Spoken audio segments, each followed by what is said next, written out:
Think you know Henry VIII, the six wives king who broke from Rome and created the Church of England. Think again.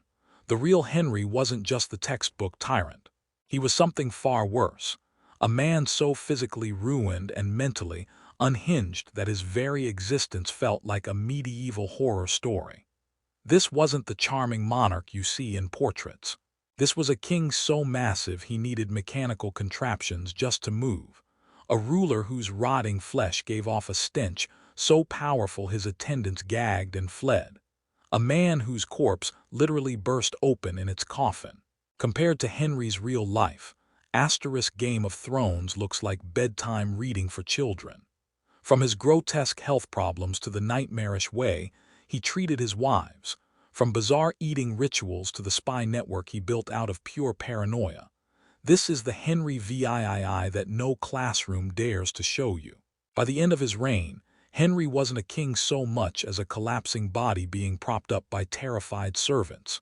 His waistline stretched to 54 inches, wider than the height of most men of his era, and his weight ballooned to nearly 400 pounds, while the average man weighed less than half of that. But the real horror was his legs. They weren't just swollen. They were covered in gaping ulcers that never healed. They dripped pus and decaying tissue every single day.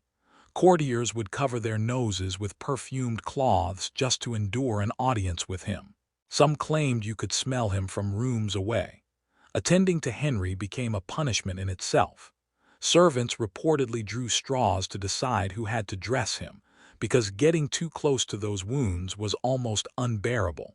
Modern doctors believe the root of this downfall began with a catastrophic jousting accident in 1536 that left him unconscious for 2 hours.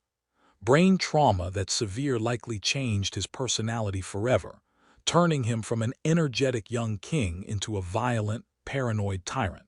Others think he suffered from Cushing's syndrome, explaining his rapid weight gain, mood swings, and never-healing sores. His physicians were too afraid to tell him the truth.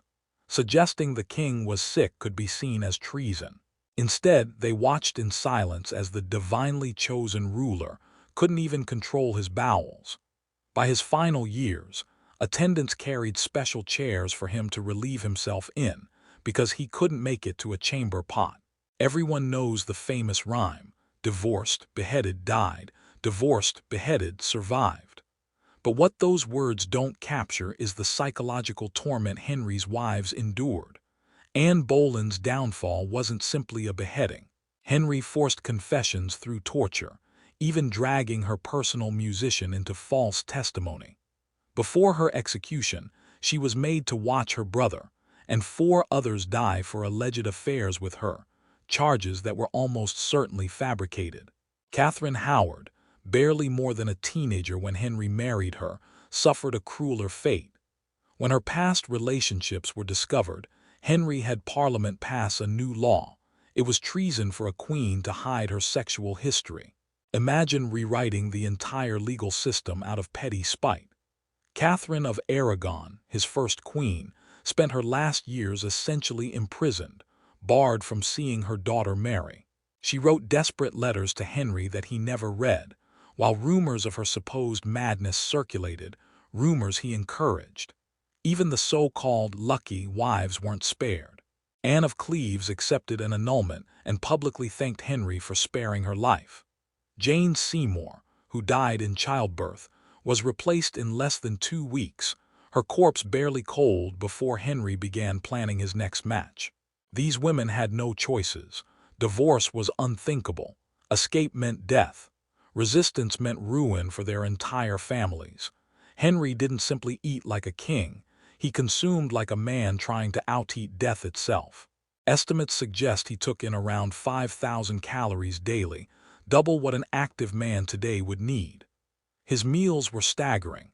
Entire roasted boars, multiple chickens, endless bread, and oceans of wine. His kitchens prepared more than 800 dishes daily, with hundreds of staff working to satisfy him.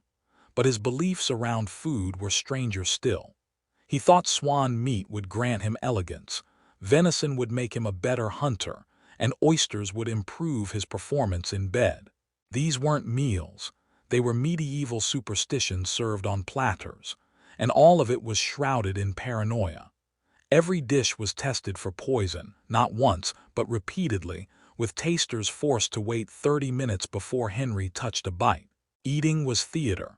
He'd sit for hours, surrounded by courtiers, while consuming enough food to feed villages. Commoner staples like turnips or barley were banned outright, not for health, but because they were beneath his royal dignity. If his feasting was obsessive, his paranoia was all-consuming. By his later years, Henry turned court life into a nightmare of constant surveillance. He slept with weapons piled around him, crossbows by his bed, daggers under his pillow, and guards standing watch in his chamber. Secret passages riddled his palaces, built so he could escape assassins. Peepholes and hidden listening devices let him spy on his own nobles. His spy network became so tangled that he set spies to monitor other spies. Nobles lived in terror, never knowing if a casual comment could be twisted into treason. People were executed not for crimes committed, but for crimes Henry dreamed they might commit. Even his daughters, Mary and Elizabeth, were monitored like traitors in training. Meals were prepared under armed guard, every ingredient tested. Conversations were whispered in fear. The king had turned his empire into a stage play of paranoia. When Henry finally died in 1547, his body was already more nightmare than human. He was too swollen to move without a chair rigged with pulleys. His ulcers leaked flesh and pus onto palace floors, cleaned up by attendants trailing behind him with cloths. His corpse swelled grotesquely, skin stretched tight over rotting flesh. The smell was unbearable, but the true horror came during the funeral procession. Sealed in lead and wood, his coffin could not contain the gases of decomposition. Somewhere along the journey to Windsor Castle, the pressure grew too great, and the coffin exploded. The stench was unimaginable, the remains smeared inside the hearse. Dogs were reportedly seen licking at the leaking fluids of England's once mighty monarch. Even his grave was a problem, requiring repeated attempts to bury his oversized, unstable coffin. For years afterward, whispers spread of noises and smells seeping from his tomb. Some claimed it was his ghost. More likely, it was just the king's decaying remains still wreaking havoc. So there you have it, the unvarnished Henry VIII. Not a larger-than-life hero, but a cautionary tale of gluttony, paranoia, and absolute power gone rotten. His legacy wasn't just the Church of England or 6 unlucky wives. It was the terrifying reminder of how one man's unchecked power can turn a kingdom into his personal horror show. If this made you rethink the history you thought you knew, make sure to stick around. There are plenty more dark truths buried in the past, and trust me, Henry VIII is just the beginning.